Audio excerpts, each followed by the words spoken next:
All right, guys, so Meta just released software version 22.0 for their smart glasses. Now, I have it for my first generation Meta Ray-Ban smart glasses. I'm still on version 21 on my Gen 2s. I just haven't got the update yet. And I'm not sure really what's going on with these updates, but what they released is conversation focus, which I already had on my Gen 1 glasses, and I got them shortly after the version 21 update. Now, this is actually a spectacular feature. It works almost sort of like a hearing aid, where if you're in a noisy environment or you're having a hard time hearing somebody, you can start it by saying, "Hey Meta, start conversation focus," and it'll go ahead and kind of block out a lot of the ambient noise that you hear, and it'll also enhance the voice that's coming straight in front of you. So it's an amazing feature, works a bit like a hearing aid, and if you haven't tried it yet, it's really, really clutch when you're in these environments that are extremely noisy. Second off, they've added support for Dutch language.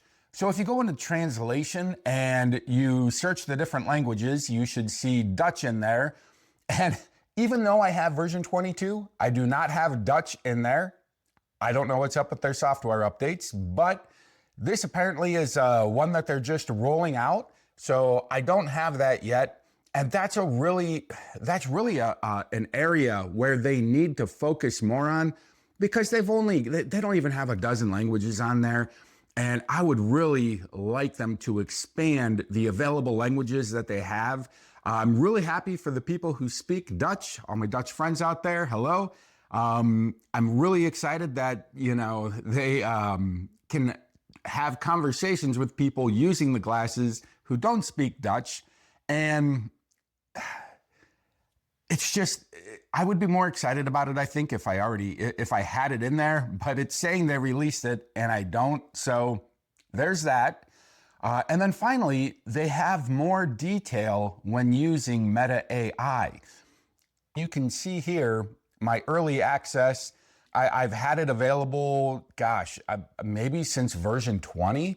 So I'm not sure why they're putting it in the release notes for version 22, but hey, if you didn't have it before, congratulations. This is something that's really kind of nice, especially for those who struggle with sight. Having it be able to relay more detailed information about what's right in front of you is something I feel is really, really important. And I like the accessibility features that they come out with. And I think this could be a game changer for a lot of people as far as getting better situational awareness and an understanding of what's around them. And that's something that I think all smart glasses should really pay attention to, is their accessibility features, especially for people who are optically challenged when they're wearing the glasses regardless. So with that, that's basically the update. There's not a whole lot to really talk about. So with that, I hope everybody enjoyed the video. Please like and subscribe, and I'll see you in the next one.